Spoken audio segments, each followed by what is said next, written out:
best if you introduce yourself. I know you're the chairman of MCAM, International Innovation Risk Management, but that doesn't tell a whole lot of people what you're really doing. Yeah, well, from a corporate standpoint, we have since 1998 been the world's largest underwriter of intangible assets used in finance in 168 countries. So in the majority of the countries around the world, our underwriting systems, which include the entire corpus of all patents, patent applications, federal grants, procurement records, e-government records, etc. We have the ability to not only track what is happening and who is involved in what's happening, but we monitor a series of thematic interests for a variety of organizations and individuals, as well as for our own commercial use, because as you probably know, we maintain 3 global equity indices, which are the top performing large cap and mid cap equity indexes worldwide. So our business is to monitor the innovation that's happening around the world, and specifically to monitor the economics of that innovation, the degree to which financial interests are being served, corporate interests are being dislocated, et cetera. So our business is the business of innovation, and it's finance. Also seine Firma, ist der Vorstand von MCAM. Okay, I got that. Yeah. So obviously from the standpoint of this presentation, as you know, we have reviewed the over 4,000 patents that have been issued around SARS coronavirus. And we have done a very comprehensive review of the financing of all of the manipulations of coronavirus, which gave rise to SARS as a subclade of the beta coronavirus family. And so what I wanted to do was give you a quick overview timeline-wise, because we're not going to go through 4,000 patents on this conversation, but I have sent to you and your team a document that is exceptionally important. This was made public in the spring of 2020. Yes. This document, which you do have and can be posted in the public record, is quite critical in that we took the reported gene sequence, which was reportedly isolated as a novel coronavirus, indicated as such by the ICTV, the International Committee on Taxonomy of Viruses of the World Health Organization. We took the actual genetic sequences that were reportedly novel and reviewed those against the patent records that were available as of the spring of 2020. And what we found, as you'll see in this report, are over 120 patented pieces of evidence to suggest that the declaration of a novel coronavirus was actually entirely a fallacy. There was no novel coronavirus. There are countless very subtle modifications of coronavirus sequences that have been uploaded. But there was no single identified novel coronavirus at all. As a matter of fact, we found records in the patent records of sequences attributed to novelty going to patents that were sought as early as 1999. So not only was this not a novel anything, it's actually not only not been novel, it's not been novel for over 2 decades. But let's take a very short and what I'll do is I'll take you on a very short journey through the patent landscape to make sure people understand what happened. But as you know, up until 1999, the topic of coronavirus vis-a-vis the patenting activity around coronavirus was uniquely applied to veterinary sciences. The first vaccine ever patented for coronavirus was actually sought by Pfizer. The application for the first vaccine for coronavirus, which was specifically this S spike protein. So the exact same thing that allegedly we have rushed into invention. The first application was filed January 28th, 2000, 21 years ago. So the idea that we mysteriously stumbled on the way to intervene on vaccines is not only ludicrous, it is incredulous, because Timothy Miller, Sharon Klepfer, Albert Paul Reed, and Elaine Jones on January 28th, 2000, filed what ultimately was issued as U.S. Patent 6372224, which was the spike protein virus vaccine for the canine coronavirus, which is actually one of the multiple forms of coronavirus. But as I said, the early work up until 1999 was largely focused in the area of vaccines for animals. The two animals receiving the most attention were probably Ralph Barrick's work on rabbits and the rabbit cardiomyopathy that was associated with significant problems among rabbit breeders, and then canine coronavirus in Pfizer's work to identify how to develop S and spike protein vaccine target candidates, giving rise to the obvious evidence that says that neither the coronavirus concept of a vaccine nor the principle of the coronavirus itself as a pathogen of interest with respect to the spike protein's behavior is anything novel at all. As a matter of fact, it's 22 years old based on patent filings. What's more problematic, and what is actually the most egregious problem, is that Anthony Fauci and NIAID found the malleability of coronavirus to be a potential candidate for HIV vaccines.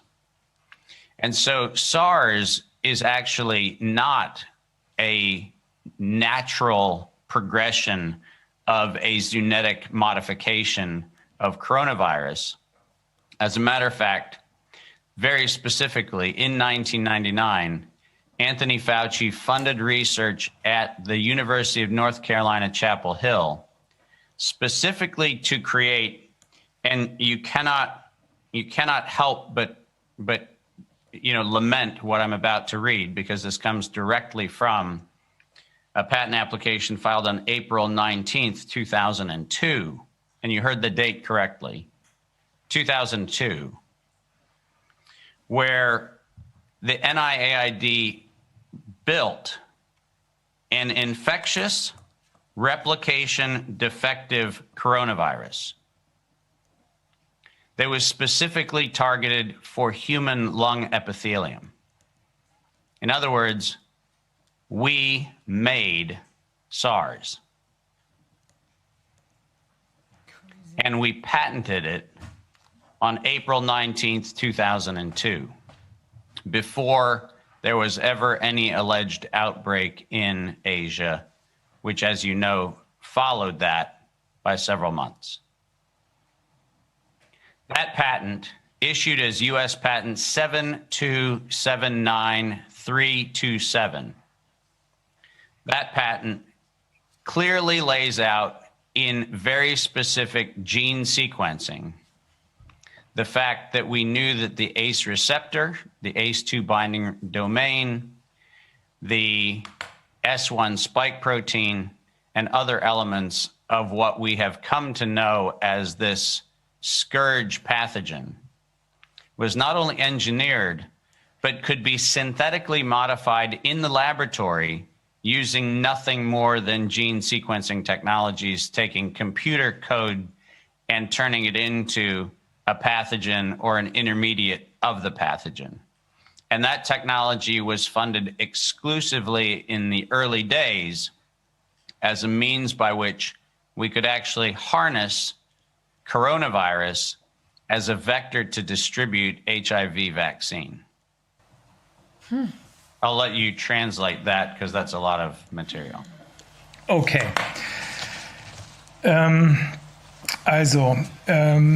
David hat eben. Okay. Okay. So it gets worse. Uh-oh.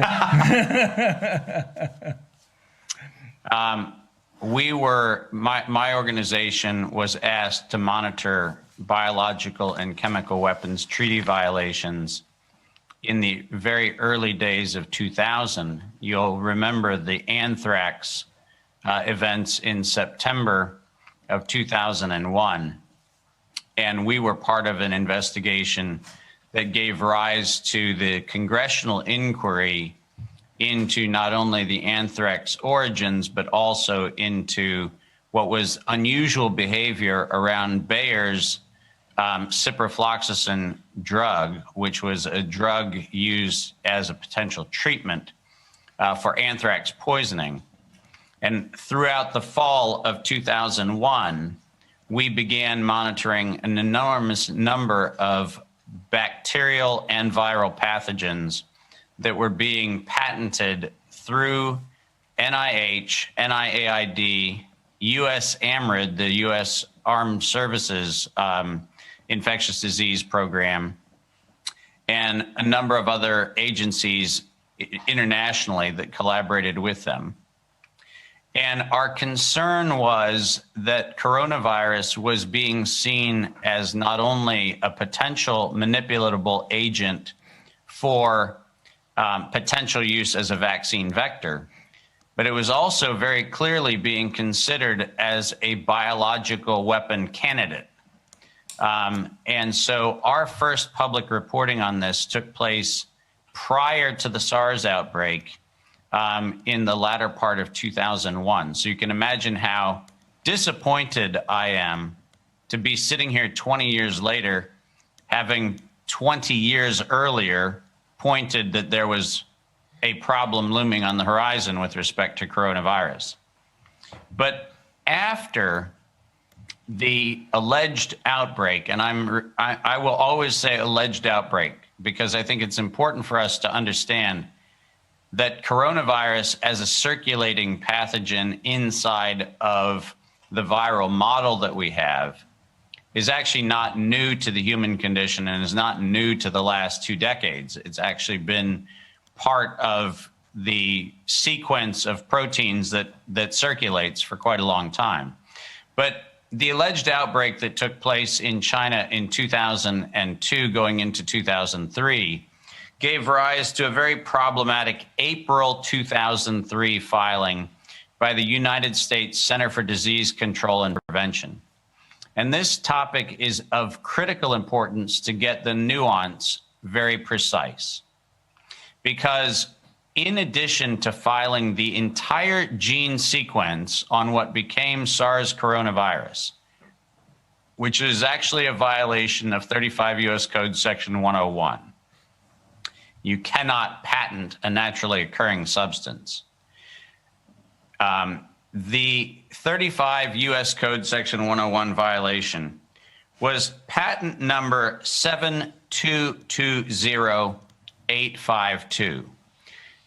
Now, that patent also had a series of derivative patents associated with it. These are patent applications that were broken apart because they were of multiple patentable subject matter.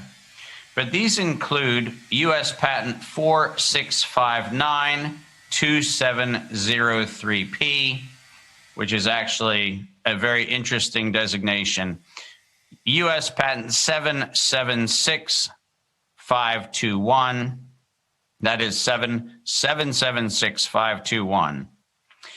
These patents not only covered the gene sequence of SARS coronavirus, but also covered the means of detecting it using RT-PCR.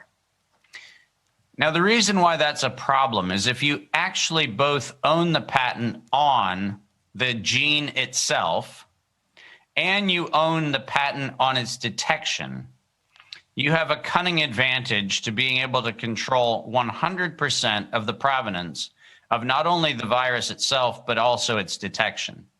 Meaning you have entire scientific and message control.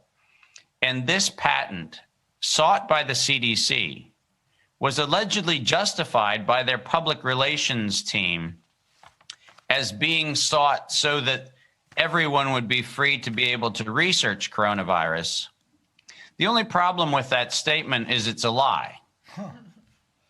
And the reason why it's a lie is because the Patent Office not once but twice rejected the patent on the gene sequence as unpatentable because the gene sequence was already in the public domain. In other words, prior to CDC's filing for a patent, the Patent Office found 99.9% identity with the already existing coronavirus recorded in the public domain. And over the rejection of the patent examiner, and after having to pay an appeal fine in 2006 and 2007, the CDC overrode the Patent Office's rejection of their patent and ultimately in 2007 got the patent on SARS coronavirus. Wow. So every public statement that CDC has made that said that this was in the public interest is falsifiable by their own paid bribe to the Patent Office. This is not something that's subtle. And to make matters worse, they paid an additional fee to keep their application private. Last time I checked, if you're trying to make information available for the public research, you would not pay a fee to keep the information private. I wish I could have made up anything I just said, but all of that is available in the public patent archive record, which any member of the public can review. And the public pair, as it's called at the United States Patent Office, has not only the evidence, but the actual documents, which I have in my possession. Now, this is critically important. It's critically important because fact checkers have repeatedly stated that the novel coronavirus, designated as SARS-CoV-2, is in fact distinct from the CDC patent. And here's both the genetic and the patent problem. If you look at the gene sequence that is filed by CDC in 2003, again in 2005, and then again in 2006, what you find is identity in somewhere between 89 to 99% of the sequence overlaps that have been identified in what's called the novel subclade of SARS-CoV-2. What we know is that the core designation of SARS coronavirus, which is actually the clade of the beta coronavirus family, and the subclade that has been called SARS-CoV-2 have to overlap from a taxonomic point of view. You cannot have SARS designation on a thing without it first being SARS. So the disingenuous fact checking that has been done saying that somehow or another CDC has nothing to do with this particular patent or this particular pathogen is beyond both the literal credibility of the published sequences, and it's also beyond credulity when it comes to the ICTV taxonomy, because it very clearly states that this is in fact a subclade of the clade called SARS coronavirus. Now, what's important is on the 28th of April, and listen to the date very carefully because this date is problematic. 3 days after CDC filed the patent on the SARS coronavirus in 2003, 3 days later, Sequoia Pharmaceuticals, a company that was set up in Maryland, Sequoia Pharmaceuticals on the 28th of April, 2003, filed a patent on antiviral agents of treatment and control of infections by coronavirus. CDC filed 3 days earlier, and then the treatment was available 3 days later. Now, just hold that thought for a second. Who is Sequoia Pharmaceuticals? Well, there you go. That's a good question, because Sequoia Pharmaceuticals and ultimately Ablynx Pharmaceuticals became rolled into the proprietary holdings of Pfizer, Crucell, and Johnson & Johnson. Wow. So ask yourself a simple question. How would one have a patent on a treatment for a thing that had been invented 3 days earlier? Yeah. The patent in question, the April 28th, 2003 patent, 7151163, issued to Sequoia Pharmaceuticals, has another problem. The problem is it was issued and published before the CDC patent on coronavirus was actually allowed. So the degree to which the information could have been known by any means other than insider information between those parties is zero. It is not physically possible for you to patent a thing that treats a thing that had not been published because CDC had paid to keep it secret.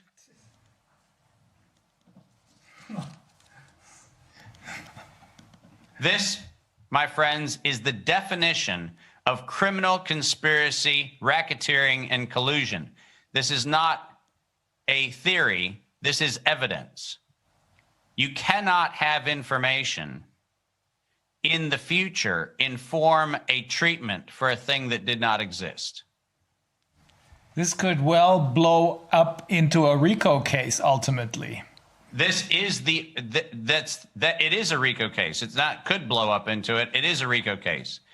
And the RICO pattern, which was established in April of 2003 for the first coronavirus, was played out to exactly the same schedule when we see SARS-CoV-2 show up, when we have Moderna getting the spike protein sequence by phone from the Vaccine Research Center at NIAID prior to the definition of the novel subclade. How do you treat a thing before you actually have the thing? I have to translate this. This is, you can't make this up. Definitely not. Also, ziemlich unglaublich.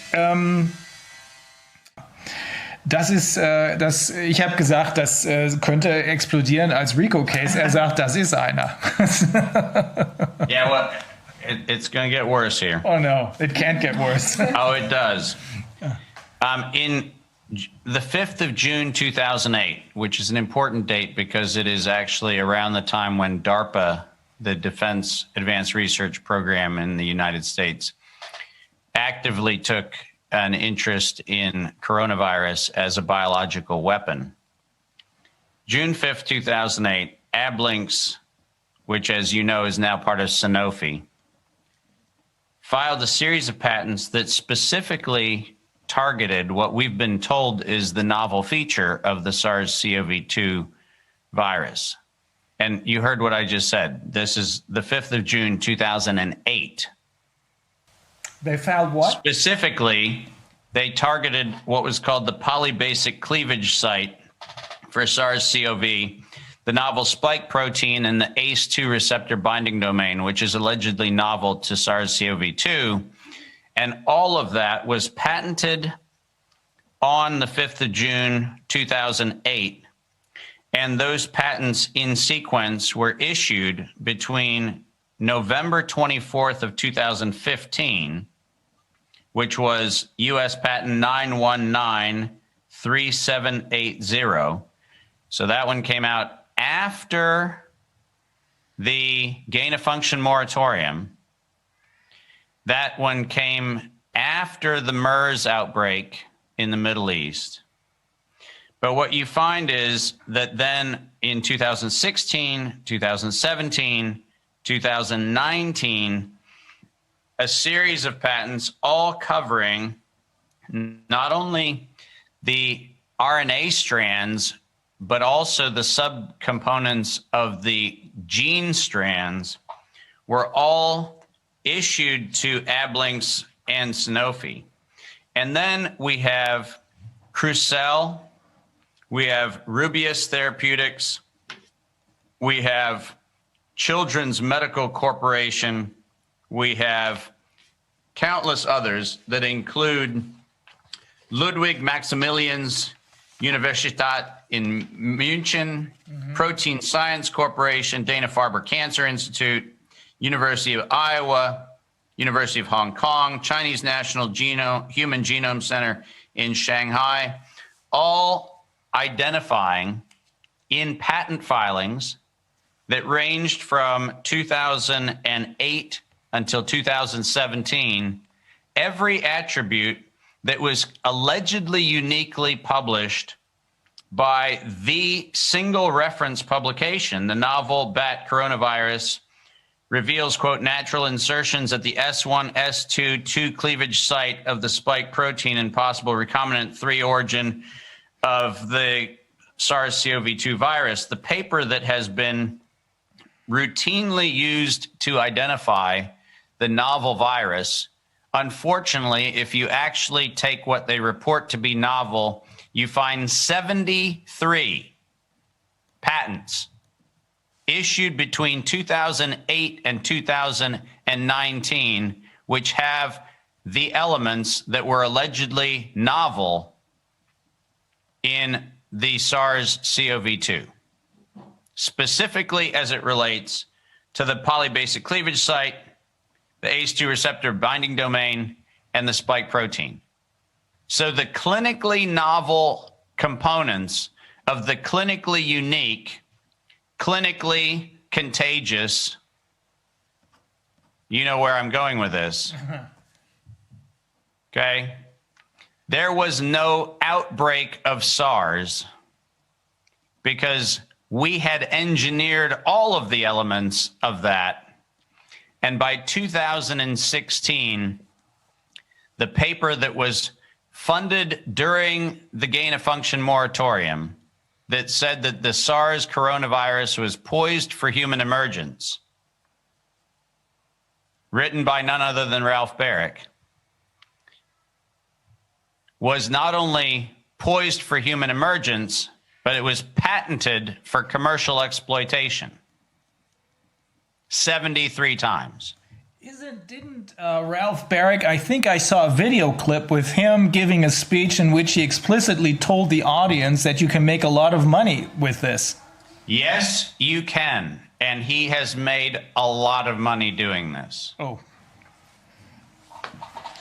So for those who want to live in the illusion that somehow or another that's the end of the story, be prepared for a greater disappointment, because somebody knew something in 2015 and 2016, which gave rise to my favorite quote of this entire pandemic. And by that, I'm not being cute. My favorite quote of this pandemic was a statement made in 2015 by Peter Daszak.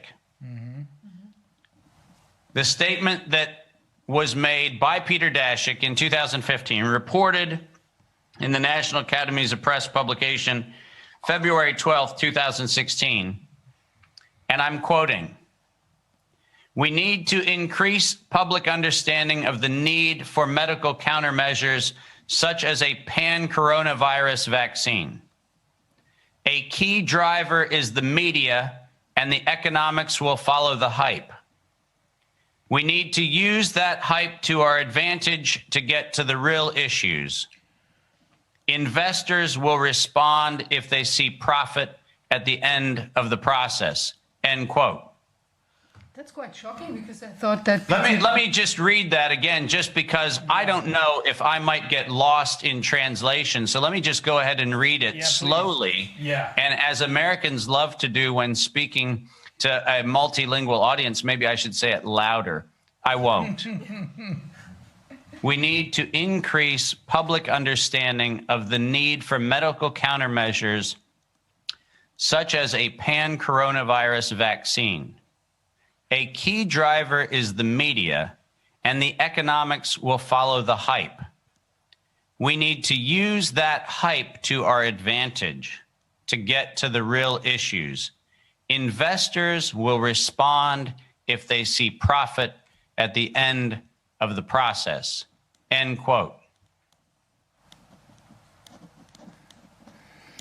That's really, I mean, Peter Doshi, wasn't he the one who... No, Peter Daszak. Oh, Daszak. Peter Daszak, the head of EcoHealth Alliance. Okay. Peter Doshi is the good guy. Yeah, I was just... Peter Daszak, the person who was independently corroborating the Chinese non-lab leak, non-theory, because there wasn't a lab leak. This was an intentional bioweaponization of spike proteins to inject into people to get them addicted to a pan-coronavirus vaccine.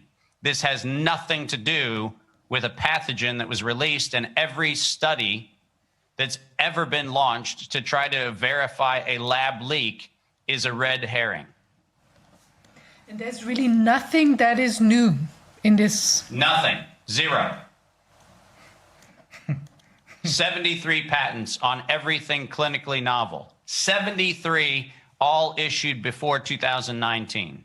And I'm going to give you the biggest bombshell of all to prove that this was actually not a release of anything, because patent 7279327, the patent on the recombinant nature of that lung targeting coronavirus, was transferred mysteriously from the University of North Carolina, Chapel Hill to the National Institutes of Health in 2018. Now, here's the problem with that. Under the Bayh-Dole Act, the U.S. government already has what's called a march-in right provision. That means if the U.S. government has paid for research, they are entitled to benefit from that research at their demand or at their whim. So explain why in 2017 and 2018, suddenly the National Institutes of Health have to take ownership of the patent that they already had rights to, held by the University of North Carolina, Chapel Hill. And how did they need to file a certificate of correction to make sure that it was legally enforceable? Because there was a typographical error in the grant reference in the first filing. So they needed to make sure that not only did they get it right, but they needed to make sure every typographical error that was contained in the patent was correct. On the single patent required to develop the Vaccine Research Institute's mandate, which was shared between the University of North Carolina, Chapel Hill in November of 2019 and Moderna in November of 2019, when UNC Chapel Hill, NIAID, and Moderna began the sequencing of a spike protein vaccine a month before an outbreak ever happened. You have all the evidence, right? Yep. I'll have to translate this. Wo waren wir jetzt eben? Ah ja. Das hat er zweimal vorgelesen. You don't have to read it again. No. You speak German, huh? Yeah. Okay. Dieses Spike-Protein wurde kreiert. So it's all about money. It has always been about money. And just to answer a question that was asked slightly earlier, the script for this was written first January 6, 2004. January 6, 2004. Who wrote the script? Murph. at a conference called SARS and Bioterrorism. Bioterrorism, emerging infectious diseases, antimicrobials, therapeutics, and immune modulators. Merck introduced the notion of what they called the new normal. Proper noun, the new normal, which is the language that became the branded campaign that was adopted by the World Health Organization, the Global Preparedness Monitoring Board, which was the board upon which the Chinese director of Center for Disease Control, Bill Gates's Dr. Elias of the Gates Foundation, and Anthony Fauci sat together on that board of directors. But the first introduction of the new normal campaign, which was about getting people to accept a universal pan-influenza, pan-coronavirus vaccine, was actually adopted January 6, 2004. So it's been around quite a long time. I'm not going to belabor many more points other than to say that it was very clear that Merck knew that Moderna knew that it was going to be placed in the front of the line with respect to the development of a vaccine in March of 2019. And this is a very important date, because in March of 2019, for reasons that are not transparent, they suddenly amended a series of rejected patent filings, which is a very bizarre behavior. But they amended a number of patent filings to specifically make reference to an intentional or accidental release, their term, deliberate release of coronavirus. So in March, they amended 4 failed patent applications to begin the process of a coronavirus vaccine development. And they began dealing with a very significant problem that they had, which was they relied on technology that they did not own.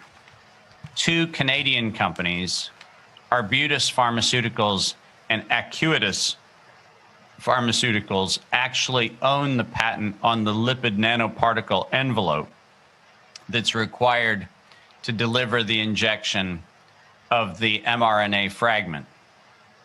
And those patents have been issued both in Canada and in the US and then around the world in their world intellectual property equivalents. Moderna knew that they did not own the rights and began trying to negotiate with Arbutus and Acuitas to get the resolution of the lipid nanoparticle patented technology available to be put into a vaccine. And we know, as I made reference to before, that in November, they entered into a research and cooperative research and development agreement with UNC Chapel Hill with respect to getting the spike protein to put inside of the lipid nanoparticle so that they actually had a candidate vaccine before we had a pathogen allegedly that was running around. What makes that story most problematic, beyond the self-evident nature of it, is that we know that from 2016 until 2019, at every one of the NIAID Advisory Council board meetings, Anthony Fauci lamented the fact that he could not find a way to get people to accept the universal influenza vaccine, which is what was his favorite target. He was trying to get the population to engage in this process. And what becomes very evident with Peter Daszak, EcoHealth Alliance, UNC Chapel Hill, and others, and then most specifically by March of 2019, in the amended patent filings of Moderna, we see that there is a epiphany that says, what if there was an accidental or an intentional release of a respiratory pathogen?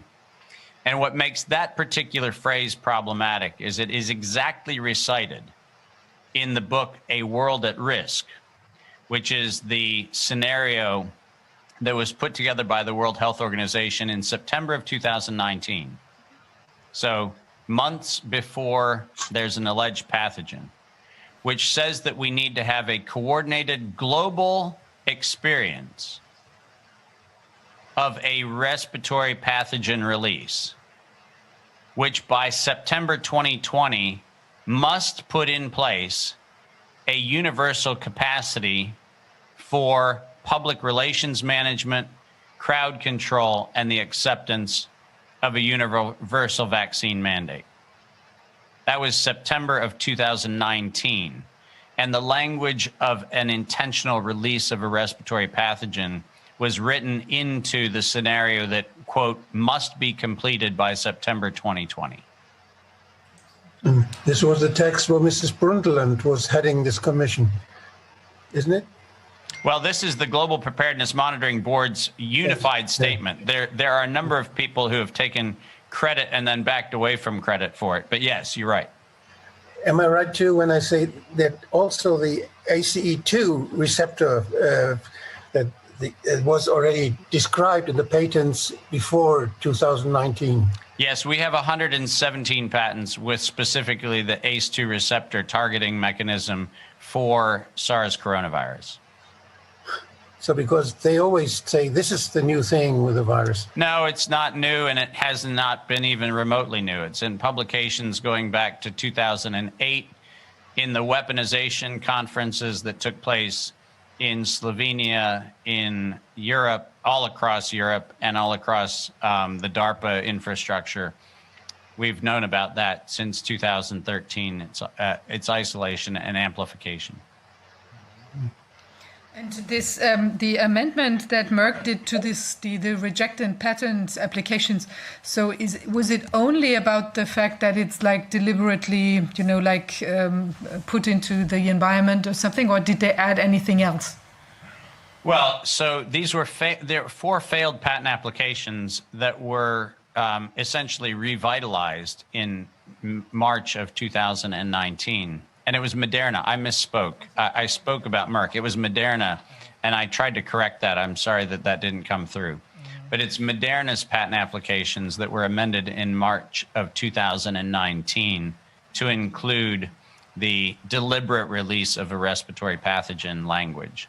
Those had not been rejected for some reason. They were just they were just sitting there, basically. No, they do processes similar to other pharmaceutical companies where they evergreen applications and continually modify applications to enjoy the earliest priority dates available. Okay. But that's why you have to go back and look at the amendment of the application records to find out when the actual amendment language was put in place.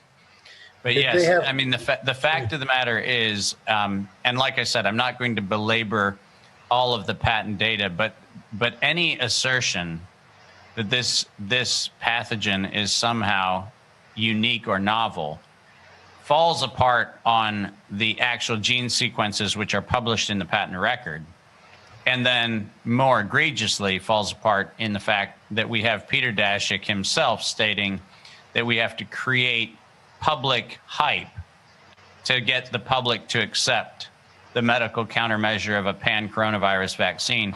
And what makes that most ludicrous is the fact that, as we know, World Health Organization had declared coronavirus a dead interest. I mean, they said that we had eradicated coronavirus as a concern. So why, having eradicated it in 2007 and 2008, why did we start spending billions of dollars globally on a vaccine for a thing that had been eradicated by declaration in 2008? Kind of falls into the zone of incredulity, to say the least.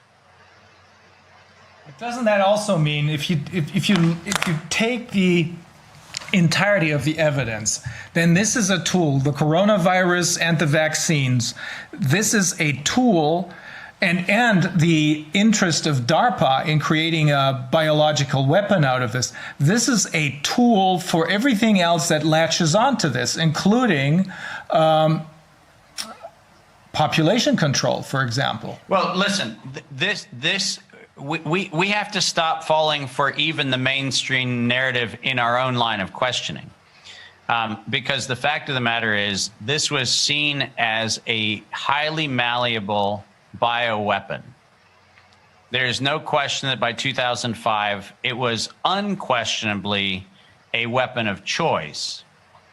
And the illusion that we continue to unfortunately see very well-meaning people get trapped in is conversations about whether we're having a vaccine for a virus. The fact of the matter is we're not. We are injecting a spike protein mRNA sequence, which is a computer simulation. It's not derived from nature. It's a computer simulation of a sequence which has been known and patented for years.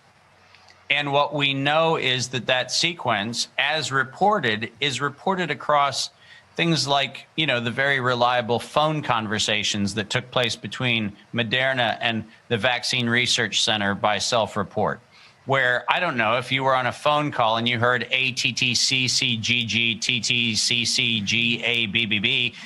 is there any chance you might get a letter, a vowel, or a consonant dropped here or there? The ludicrous nature of the story that this is somehow prophylactic or preventative flies in the face of 100% of the evidence, because the evidence makes it abundantly clear that there has been no effort by any pharmaceutical company to combat the virus. This is about getting people injected with the known to be harmful S1 spike protein. So the cover story is that if you get an expression of a spike protein, you're going to have some sort of general symptomatic relief.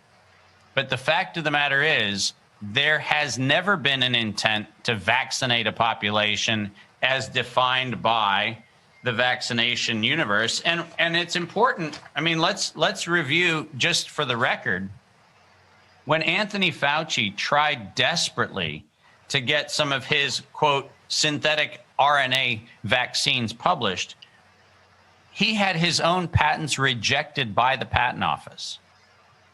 And I want to read what the patent office told him when NIAID's own Anthony Fauci thought that he could get an mRNA-like vaccine patented as a vaccine. And here's the quote: "These arguments are persuasive to the extent that an antigenic peptide stimulates an immune response that may produce antibodies that bind to a specific peptide or protein, but it is not persuasive in regards to a vaccine." Okay?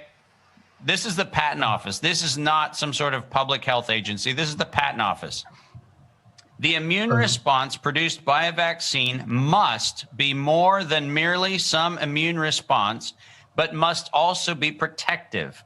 As noted in the previous office action, the ART recognizes the term vaccine to be a compound which prevents infection.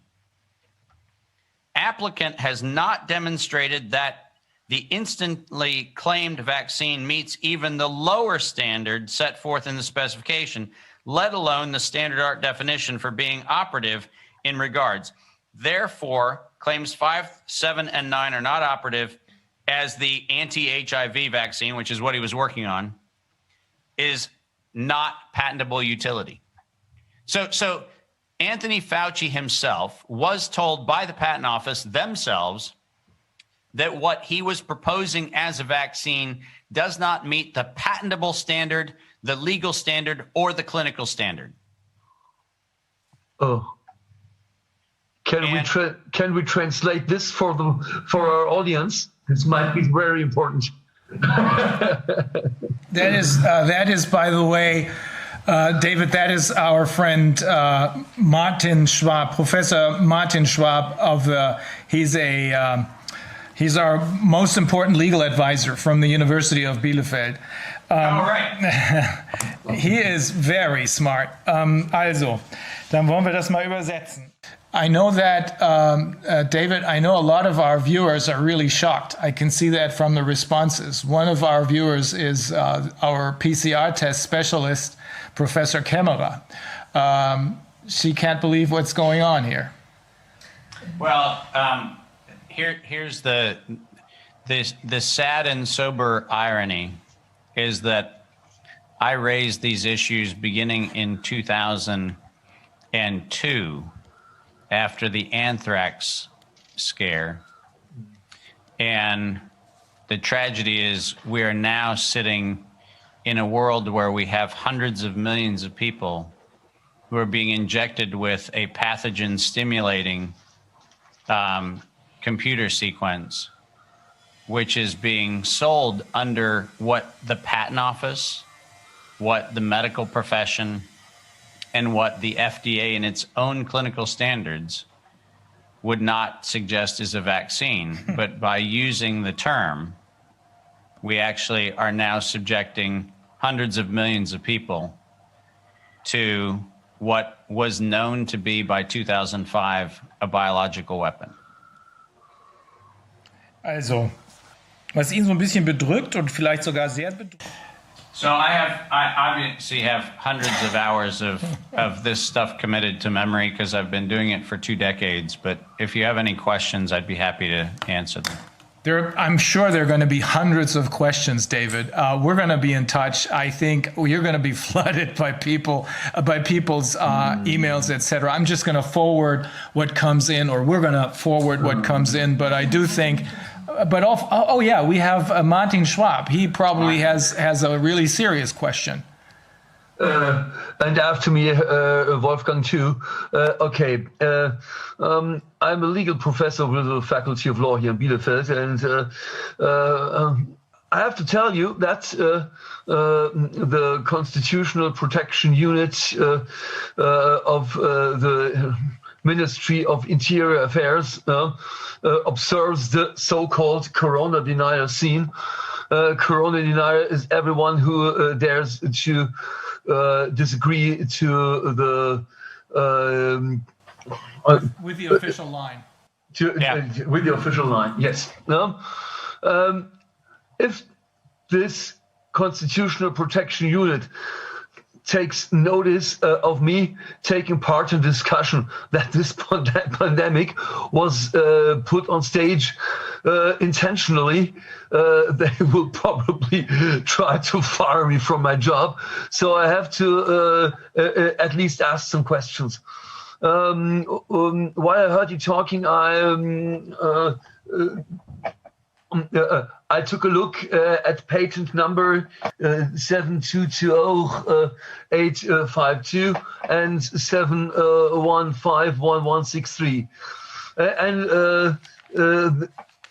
7220852 was filed in April 12, and 715 and so on was filed in April 28 of 2004. I see a difference between 16, not 3 days. What did I misunderstand? No, April 23rd, 2003 was the CDC master filing date. Okay. I asked this question because if they try to make me redundant from my job, I have to provide strong evidence. No, we have all of this sent to. I know Dr. Fulmich has the entire record in the Fauci dossier. 100% of this record is in there. The additional addendum that I sent across all has the records in there, including all the priority filing dates as well as the issue dates. So 100% of this is in written published records, and you have the written records. Okay. I have created my own file, and it's labeled David Martin. Okay. There is. I did analysis of media reportings here, and I can confirm that they give a very one-sided account on the pandemic. Everyone who dares to declare the threat less dangerous than the government does will be denounced as conspiracy theorists, as tinfoil, and so on. So the media exactly did what you pointed out in the sentence you you repeated twice before. Actually, they tell us the story of the Delta variant, which is told to be much more contagious than everything else. Experts I have spoken to told me that the databases contain as many as more of 40,000 virus strains. Correct. So could this Delta variant be some kind of media hype you told us about before? There is no such thing as an alpha or a beta or gamma or delta variant. This is a means by which what is desperately sought is a degree to which individuals can be coerced into accepting something that they would not otherwise accept. There has not been, in any of the published studies on what has been reportedly the Delta variant, there has not been a population R naught calculated, which is the actual replication rate. What has been estimated are computer simulations. But unfortunately, if you look at GISAID, which is the public source of uploading any one of a number of variations, what you'll find is that there has been no ability to identify any clinically altered gene sequence, which has then a clinically expressed variation. And this is the problem all along. This is the problem going back to the very beginning of what's alleged to be a pandemic, is we do not have any evidence that the gene sequence alteration had any clinical significance whatsoever. There has not been a single paper published by anyone that has actually established that anything novel since November of 2019 has clinical distinction from anything that predates November of 2019. The problem with the 73 patents that I described is that those 73 patents all contain what was reported to be novel in December and January of 2019 and 2020, respectively. So the problem is that even if we were to accept that there are idiopathic pneumonias, even if we were to accept that there are some set of pathogen-induced symptoms, we do not have a single piece of published evidence that tells us that anything about the subclade SARS-CoV-2 has clinical distinction from anything that was known and published prior to November 2019 in 73 patents dating to 2008.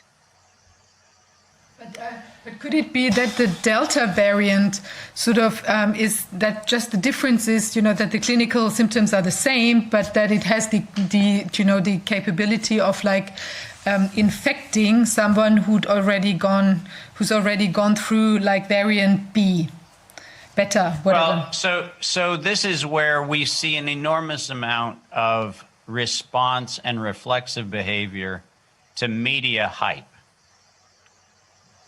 There is no, and I'm going to repeat this, there is no evidence that the Delta variant is somehow distinct from anything else on GISAID. The fact that we are now looking for a thing doesn't mean that it is a thing, because we are looking at fragments of things. And the fact is that if we choose any fragment, I could come up with, variant Omega tomorrow. Yes. And I could come up with variant Omega, and I could say, I'm looking for this sub-strand of either DNA or RNA, or even a protein, and I could run around the world going, oh my gosh, fear the Omega variant. Yes. And the problem is that because of the nature of the way in which we currently sequence genomes, which is actually a compositing process, it's what we call in mathematics an interleaving. We don't have any point of reference to actually know whether or not the thing we're looking at is in fact distinct from either clinical or even genomic sense. And so we're trapped in a world where, unfortunately, if you go and look, as I have, at the papers that isolated the Delta variant and actually ask the question, is the Delta variant anything other than the selection of a sequence in a systematic shift of an already disclosed other sequence? The answer is it's just an alteration in when you start and stop what you call the reading frame. There is no novel anything. Yes, Wolfgang. Ich möchte gerne Deutsch sprechen, weil ich jetzt gelernt habe, dass Dr. Martin das verstehen könnte. Dann ersparen wir uns Übersetzungen. I can understand most of it. Okay, I hope so. So, ich habe das mal von der Variante Husum erzählt. Erinnert ihr euch? Das ist ein Dorf in Schleswig-Holstein. Auch da gibt es Coronaviren. Und wenn man von Husum und nicht von Wuhan taxonomisch den Baum jetzt verfolgt hätte, dann hätte man einen ähnlichen Baum. Das hätte man auch machen können von Düsseldorf oder von San Francisco oder von Rio. Überall hätte man einen Baum gefunden. Und überall hätte man gesehen, dass es immer neue Varianten gibt und dass die sich austauschen. Das ist eine Menge von Informationen, die ausgetauscht wird, und das seit Tausenden von Jahren. Und was da jetzt angeschaut wird, das ist tatsächlich, ich sehe das auch so, das ist einfach, dass man sich etwas, das Einzige, was man aus diesen Datenbanken sieht, das ist die Tatsache, wo die Leute angefangen haben zu denken, die sie gemacht haben. Mehr sieht man da nicht draus. Und ich denke, es ist unheimlich wichtig auch, dass wir das zur Kenntnis nehmen, dass die Natur hier laufend neue Varianten herstellt und dass unser Immunsystem sich daran eben adaptiert hat. Wir wissen, dass die Herdenimmunität über 90% besteht, weil es eben so ist, weil wir diese Viren kennen und weil unser Immunsystem sie kennt. Und das bisschen, was sich immer mal ändert, wie das Wetter sich ändert, darauf können wir uns einstellen, damit können wir auskommen. Ich finde es unheimlich schön, wie Sie sich das Patentsystem angeschaut haben. Und ich glaube, da haben wir auch schon mal, ich habe diese Anregung ja schon mehrfach gemacht, wir brauchen unbedingt Patentanwälte, denn dann wissen wir, welche Pläne gesponnen werden, was man da so vorhat. Denn natürlich werden die Claims abgesteckt, bevor dann einer kommt und sie verteidigt. Und ich finde es so verdienstvoll, was Sie gemacht haben. Und ich kann Ihren Schmerz sehr verstehen, den Sie haben, dass Sie so viele Jahre lang nicht gehört wurden. Ich habe mal mit einem Vertreter mit dem Justiziar von Böhringer-Ingelheim gesprochen, Herrn Laurin heißt er. Der hat zusammen mit einigen Ministerialbeamten, hat der sich das Europäische Patentamt ausgedacht. Und es gab dann eine Gang, das war die Alicante Gang. Und diese Alicante Gang hat dann eine Konkurrenz für das amerikanische Patentsystem praktisch entwickelt und erfunden. Die haben sich regelmäßig getroffen und haben dann nachher das Europäische Patent Office in München geschaffen. Und das war eine neue Kreation, einfach im Wettbewerb US-Patent, europäisches Patent. Und ich finde, diese Art, wie diese Patentämter arbeiten, sind auch interessant. Das finanziert sich durch die Gebühren. Und das finanziert sich nochmal wieder bei Widersprüchen. Also die geben auch gerne Patente auf etwas, was man eigentlich nicht patentieren kann, und verdienen dann nochmal wieder, wenn sie den Widerspruch denn bearbeiten. Die haben ihr eigenes Rechtssystem, auch nachdem sie das alles beurteilen. Das ist keine Institution, die irgendwie parlamentarisch kontrolliert wird, sondern das ist eine Institution, die von der Industrie und von einigen wirtschaftsinteressierten Regierungen geschaffen worden ist, als Wirtschaftsinstrument. Da geht es darum, dass man geistiges Eigentum privatisiert. Und das sind Dinge, die wir überhaupt nicht, die schwer sind zu verstehen sind. Aber das Europäische Patentamt, da gehört die Türkei dazu, da gehört die Schweiz dazu. Das hat mit der EU überhaupt nichts zu tun. Es gibt keinerlei parlamentarische Kontrolle. Dieses Patent Office kontrolliert sich selbst. Und so ist es, so wie ich weiß, auch mit anderen Patent Offices überall in der Welt. Das sind wirtschaftliche Einrichtungen, mit denen die Ideen, die es gibt, dann privatisiert werden. Und das ist ein Thema, denke ich, was für die Politik wichtig ist zu verstehen, weil wenn es keine Patente gäbe auf Medikamente und auf Impfstoffe, dann würden wir das alles nicht erleben, was wir erleben. Ja. Ich habe noch in einer Zeit, ich habe Gelbfieberimpfstoff verimpft. Der kam aus dem Paul-Ehrlich-Institut, der wurde dort noch hergestellt. Und da hat keiner dran verdient, sondern es war ein Kostenfaktor, das hat was gekostet. Aber das war keine Möglichkeit, Geld zu verdienen. Als es privatisiert wurde, da war plötzlich, da ist Gelbfieber plötzlich ganz anders. Da ist es also etwas, woran man Geld verdienen kann. Und so gilt es für all diese Impfstoffe. Und ich denke, wir müssen da grundsätzlich systemisch auch mal dran gehen, dass wir die Frage, wie jetzt der Erfinder belohnt werden soll, dass wir die mal diskutieren. Es hat bei der WHO 2004 oder 2005 eine Frau Dreifuß gegeben. Das ist die Sozialministerin der Schweiz. Die hat eine Arbeitsgruppe geleitet. Und diese Arbeitsgruppe hat ausgerechnet, wie viel es kostet, wenn wir die Erfinder mit Patenten belohnen und wie viel es kosten würde, wenn wir die Forschung staatlich fördern würden, die wir brauchen. Und diese beiden Dinge gegeneinander gestellt, wenn ich mich richtig erinnere, war das System, Erfinder mit Patenten zu belohnen, 5-mal so teuer, als wenn man die Forschung direkt finanzieren würde nach dem Bedarf, der da ist, nach dem gesundheitlichen Bedarf. Also das ist eine Geschichte, die jetzt, wenn wir über Patente reden, und das haben wir ja eben getan, die, denke ich, wichtig ist als Hintergrund.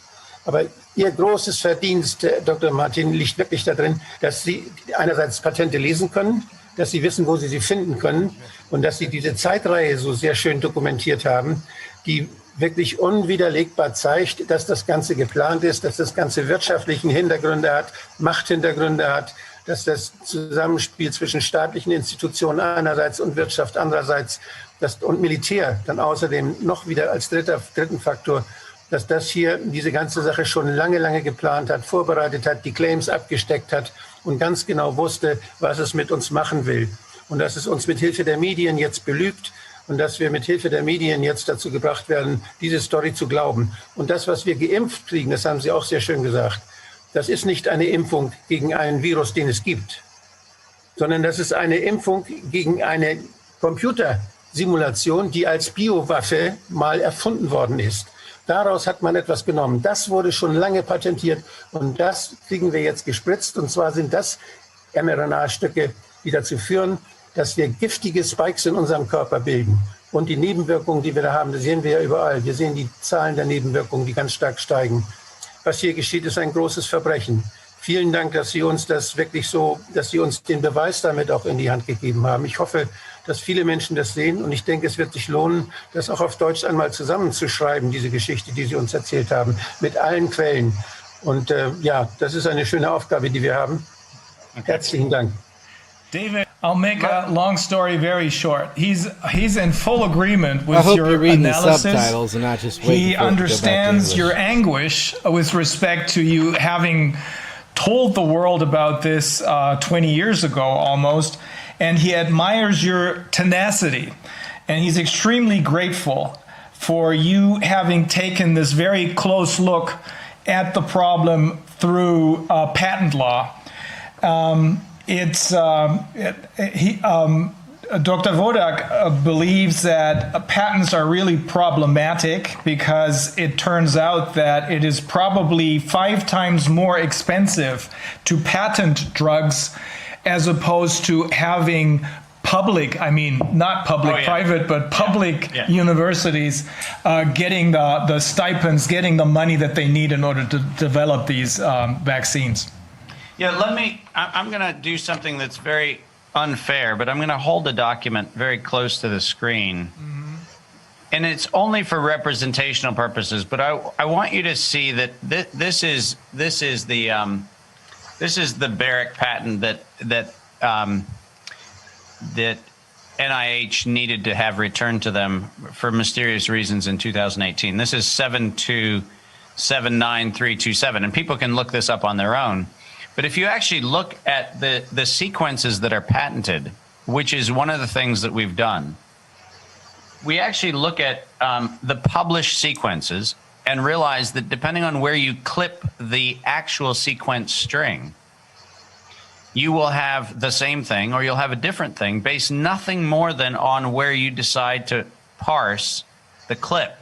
And I want to read you, I mean, this is something that comes directly from their patent application. When they actually talk about the DNA strands, which they call sequence ID numbers, they actually specifically say the organism is an artificial sequence. An artificial sequence, meaning that it is not a sequence that has a rule base in nature. It is not something that was manifest for a particular natural derivative protein or natural derivative mRNA sequence that was isolated. Every one of these is in fact a synthetic artificial sequence.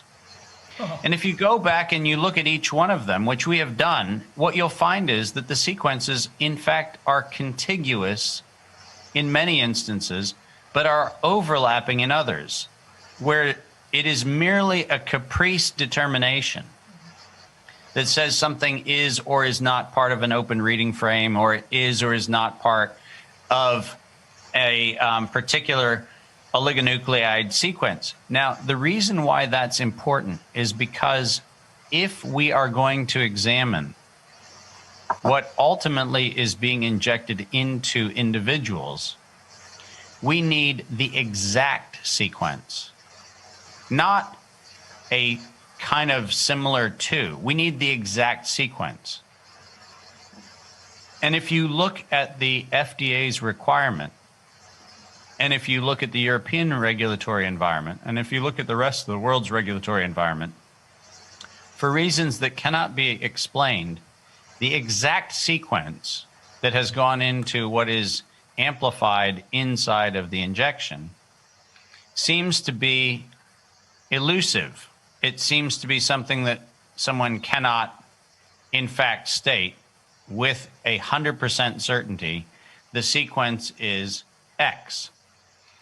The problem that presents is that at this point in time, as much as we can be told that there are, clinical trials going on and there are all sorts of other things going on, we have no way of verifying that a complete sequence has been, is, or potentially even could be manufactured into what ultimately becomes the lipid nanoparticle that is the carrier frequency into which the injection is delivered. And it's important for people to understand that as far back as 2002 and all the way through the patent filings of 2003 and then the weaponization patents that began in 2008, in every one of these instances, fragments are identified, but they are identified without specificity. So we don't have direct terminal ends of the fragments. We have fragments which have, essentially hypothecated gaps into which anything can be placed. And that's the reason why I find the fact checking around the patent situation to be most disappointing. Because the reason why fact checkers, among their general lazy attributes, the reason why fact checkers are not actually checking facts when it comes to the patent matters is because the actual sequences are not represented in a digital form that makes it easy to do this comparison. We literally had to take images of submitted typed paper and then code those in to do our own assessment. You cannot do this on the EPO's patent site. You cannot do this with WIPO data from Geneva. You cannot do this with the US Patent Office data. You actually have to go in and reconstruct the actual gene sequences by hand, and then you compare them to what has been uploaded on the public servers. And that's where you find that the question of novelty is something that was not addressed. This was a manufactured illusion. I have one more question. Is it possible that we see that the influenza has vanished, is gone? We don't have influenza anymore. The influenza for sure is the viruses are also sequenced. And is it possible that those parts sequences we now speak about, that they may exist in both of the virus types, so that it's just a matter of testing and a matter of instruments to observe what we find, whether we find influenza or whether we find corona. If we have if you have a book, you have a word with 5 letters, and you will find this 5 letters in many books. Right, exactly. And Yeah, Wolfgang, your question is a beautiful metaphor of exactly the problem. The problem is, if what we're looking for is something we've decided is worth looking for, then we'll find it. And the good news is we'll find it a bunch of places. And if we've decided that we're no longer looking for a thing, it's not entirely surprising that we don't find it, because we're not looking for it. The fact of the matter is, whether it's the RT-PCR tests that we decided that there are fragments, which, by the way, I have looked at every one of the regulatory submissions that has been submitted to the FDA to try to figure out what was the gold standard to get the emergency use authorization, and what fragment of SARS-CoV-2 was officially the official fragment that was the comparator standard. And the problem is that you can't get a single standard. So the question becomes, in a world where there is no single standard, what is it that you actually find? Because if I'm looking for, and why don't I just read this? If I'm looking for CCACGCTTTG, do I add the next strand G, or do I go, no, the next bit is GTTTAGTTCG? And you get the point. The point is that where I choose to start and stop, I can actually say, I found it. Oh, I didn't find it. yeah. And I didn't find the match that I projected onto the data because I chose to look at the data in a way that I could not find the match. Influenza did not leave the human population. No. Influenza was a failed decade-long pan-influenza vaccine mandate that was desperately promoted by governments around the world. They failed, and they decided if influenza doesn't deliver on the public promise of getting everybody to get an injection, let's change the pathogen. There are many more they can change. Oh, goodness, we've got tons more to come. Yes, but now we're on to them. I would like to tell you something about this development of the Drosten PCR test. You know, because we looked at it, I mean, just briefly, not to that extent that you now looked at the patents that you just described, but we looked at this kind of miracle, or strange aspect of the Drosten test development, because he, despite the fact that he would have needed to basically, through his employer, the Charité, who would be entitled to holding the patents on his invention, he just published the instruction to the WHO, so everyone could see it. So basically, the whole invention lost its, the possibility to be patented, and that's kind of strange, when you look at it. So we asked the Charité in a Freedom of Information Act request. And so they said, well, because there was so much rush to get the the test out, because there was this pandemic going on. So it was like we didn't look at the finances. We just didn't care. So that's kind of strange as a procedure, because basically this test is worth like billions. How could you just? This is a publicly financed hospital. How can they just give give away all this whole thing. And then because he was also in close cooperation with a private company, Tip Molbiol, it's the same with which he had developed all the PCR tests from 2002, from the first SARS and then MERS, Zika, and so on and so on. So it's very strange, because he was basically like functioning as a door opener for this company. Because they also said to us, so basically it was Drosten who decided to which possible country or like laboratory or whatever the test, this Tip Molbiol company would send out the test kits in order to then, of course, make more money, because he was basically like he had a first mover advantage, Drosten and or this company.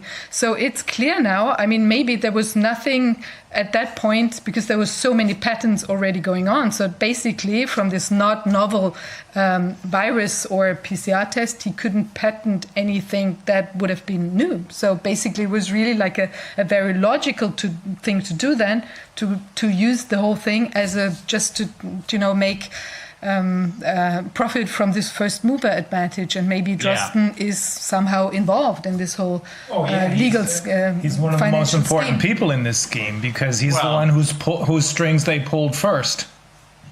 Yeah, you need to create the illusion of demand, and there is nothing right now that does a better job of creating the illusion of demand than the urgency of an event that you've manufactured.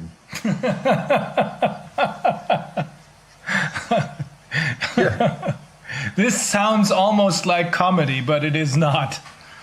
Well, it is in that we have to realize that part of the reason why it was so easy for us to monitor and track this particular, campaign of coercion and terror was because we've done it before. I started my comments by making sure people remember that when it came to solving for the anthrax outbreak, remember that while we had hundreds of thousands of military people in the Middle East allegedly getting even for the events of September of 2001, we had 2 postal inspectors investigating anthrax. 2. The largest alleged bioweapons attack on U.S. soil, and we had 2 postal inspectors.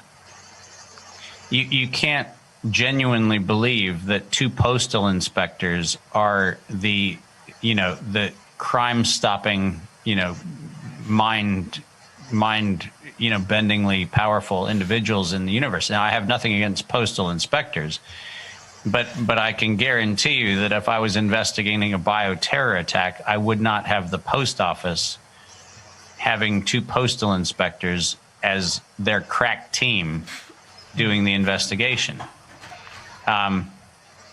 It was disingenuous, and Congress knew it, and that's the reason why, we publish a thing that is not necessarily a bestseller, but we publish an intelligence briefing on every violation of the biological and chemical weapons treaties that people have signed around the world.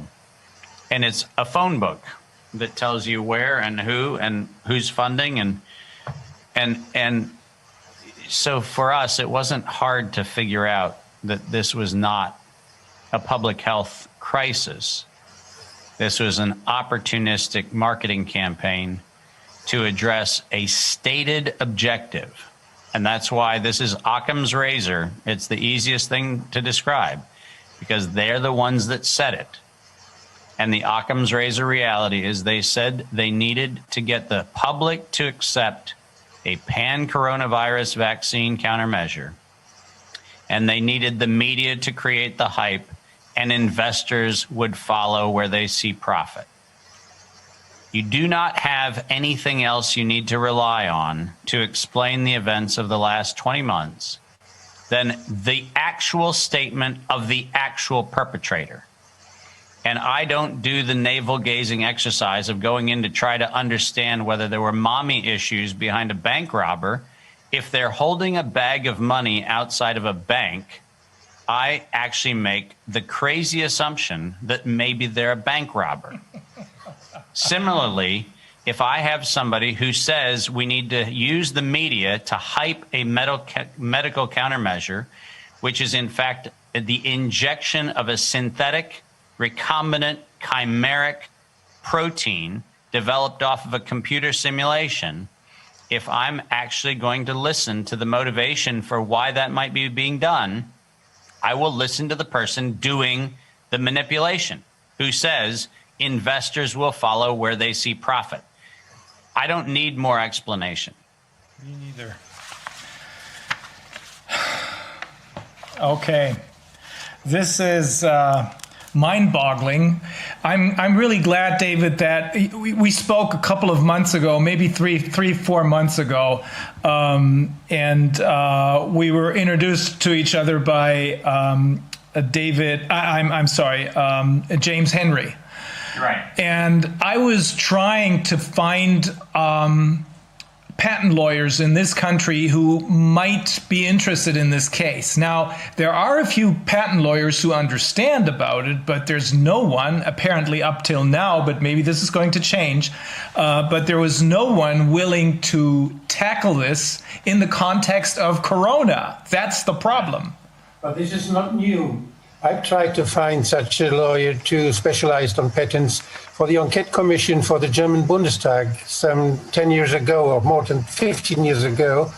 And we did not find, because they were all afraid to be critical on the system, because Yes. they would destroy their own job. This was very difficult. Yeah, bear in mind that this is an old problem, because here's where the problem comes in. Ever since the establishment of the European Patent Office, the Germans and the French, not surprisingly, have maintained animosity that has, been just this newest version of animosity that goes back centuries.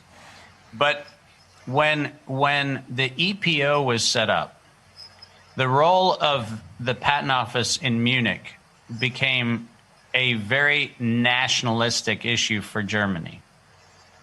And the notion that German patent examiners and German patent professionals still enjoyed supremacy over the rest of Europe became dogmatic. In 2003 and 2004, when the European Patent Office was first audited by my organization, and where we showed that somewhere between 20 and 30% of the patents in Europe were functional forgeries, meaning that they were copied from previous patents, the German representation of the European Patent Office lost their mind at the notion that they were doing anything remotely wrong.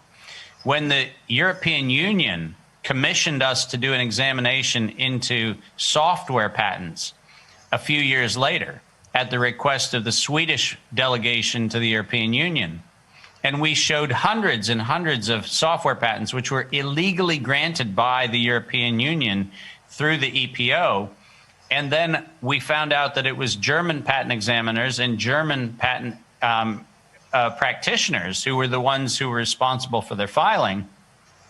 We once again saw that there was an enormous outcry. And so what happens is that we have a dogmatically held position, which says that even though the European Patent Office is supposed to be pan-European, there is still in the minds of the German patent establishment a supremacy over the rest of Europe.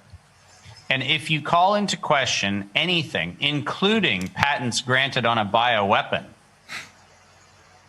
you are treading on ground that there is no forgiveness for. Yes, we had some questions from Transparency International, and we were wiped out. The topic was not followed. Yep. Was Yeah, you just can't. It's not accessible, and that's just the tragedy of what has unfortunately become a regulatory capture organization. It's actually not doing the public service. Ich glaube, wir müssen uns erholen und 1 bis 2 Getränke zu uns nehmen. Well, thank you for the time that you've spent, and I hope that it was helpful. It was very helpful. I think Very there's. helpful. Thank you very much. We're going to hear a lot of echoes. Thank you, David, and have a great weekend. Okay, take care, everybody. Thank Yeah, you. you too. Bye-bye. Bye. Bye-bye. David, I'm sorry to have kept you waiting. It's my fault. Are you still there? Yes, I am. Oh, great. Nice to see you again.